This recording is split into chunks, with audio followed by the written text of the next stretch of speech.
The whole games based on movies gig isn't really up for debate. You can either recall some good ones from your youth, like Super Star Wars, Aladdin, or Spider-Man 2, or others that should have been good but weren't. Enter the Matrix and Jaws, we're looking at you. While it's easy to reminisce about the good and it's oddly enjoyable to give the bad ones a shoeing, what isn't mentioned enough are the games that weren't appreciated when they came out. Let's look at some! I'm Ben from What Culture, and here are 10 massively underrated video games based on movies. Number 10. Toy Story 2. Buzz Lightyear to the Rescue. Buzz Lightyear to the Rescue offers a Space Ranger's view of the film's plot, where players have to guide Buzz through the aftermath of Woody being plucked from a garage sale and held captive at Al's toy barn. The game expands on areas seen briefly in the movie, littering levels with various coins and Pizza Planet collectibles to keep things interesting. There are a variety of moves and gadgets at your disposal, from the familiar laser attack, which is an actual laser in this game as opposed to a little light bulb that blinks, to a glide ability and an odd but effective butt stomp. It was great. Number 9. Harry Potter and the Chamber of Secrets. Flipendo! The Chamber of Secrets is a fun and flighty multi-platform adventure set in and around Hogwarts. Overseen by EA, the game mixes up linear story missions with classes, which are essentially minigames that teach you how to get to grips with the many skills Potter and pals have at their disposal. The real fun, though, is to be had ambling around a faithfully rendered Hogwarts, which is where the real magic of the game lies. Look, there's Hagrid's hut. Actually, that might be quite hard to find the footage. Here's a royalty-free Pixabay approximation of Hagrid's hut. Nice. Number 8. Judge Dredd. Not content with churning out a run-of-the-mill experience, developers Probe Software created a unique shoot-'em-up-cum platformer that gives players a range of weapons to arm Dredd with, set against the backdrop of some rather gorgeous visuals, the majority of which were ripped straight from the movie to pump up the atmosphere. From the rain-soaked streets of Mega City to the ghoul-ridden wasteland surrounding it, every level of this game feels different, challenging, and suitably brutal. But if brutality isn't your thing, there is a clever option in the game to arrest your foes instead of riddling them with bullets. You coward! You f***ing coward! That was a bit strong, I'm sorry. Number 7. The Mask. This Nintendo exclusive arrived with low expectations, but turned out to be an absolute hoot! To wit to woo.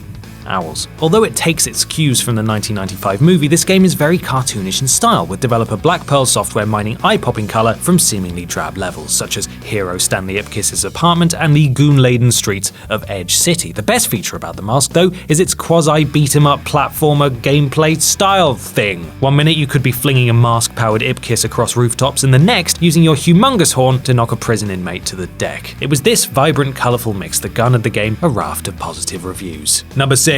Mighty Morphin Power Rangers, the movie. It suits that the best film ever made got a great game too. There are two different takes on the movie property worthy of mention. First up, there is the Mega Drive incarnation, which is a straight-up, side-scrolling brawler, and then there's the Super Nintendo version, where you start out as the Rangers in full-on teen guise and have to kick ass to earn a mighty morph into your suit. The best of the two is clearly the latter, with developers Natsumi crafting a game that is both complex and rewarding. Once you've conquered the intricate control system, however, boss battles against the likes of Mirror Maniac, Silverhorns, and finally Ivan Ooze will be an absolute breeze.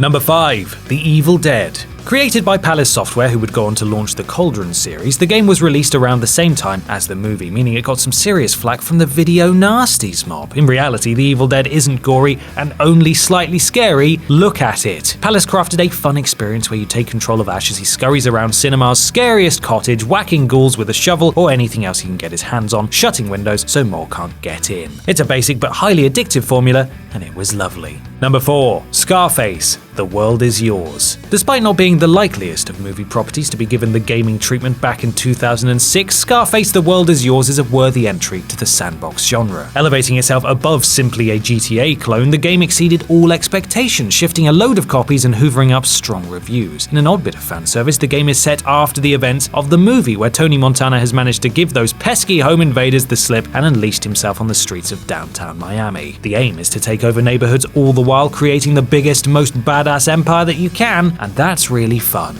Number 3. Batman Begins. Appearing with little fanfare or forewarning, Batman Begins is a stalk and smash experience that needs to be played. Developers Eurocom, alongside EA, replicated the fog and murk of Christopher Nolan's franchise Kickstarter to expert effect, making it more fun than it really should be to stalk people. Please don't do that in real life. The game follows a linear tour through Gotham, thwarting the deeds of Carmine Falcone, the Scarecrow, and Ra's al Ghul. Gameplay-wise, Begins takes all the best things from stealth adventures past and present, meaning you really have to use your surroundings to take out foes, Better still, you can scare them senseless with some of your wonderful toys by way of a unique fear system. Number 2. The Thing. Cinematic masterpiece The Thing never got a sequel, but that all changed in 2002 when relative novices Black Label Games deployed this sequel of sorts to the movie. This third-person creepfest has all the hallmarks of a Resident Evil or a Silent Hill game. Outpost 31 is your spooky locale, and baddies come in the form of those gruesome body bastardizations from the movies, but it still has unique elements added, such as the ability to work in a team, and better still, a workable trust system that pretty much dictates whether your comrades will fix that fuse box for you or just point a gun at your head. Ahead of its time and still great to play, The Thing should be your thing if you let it do it. If you let it do its thing.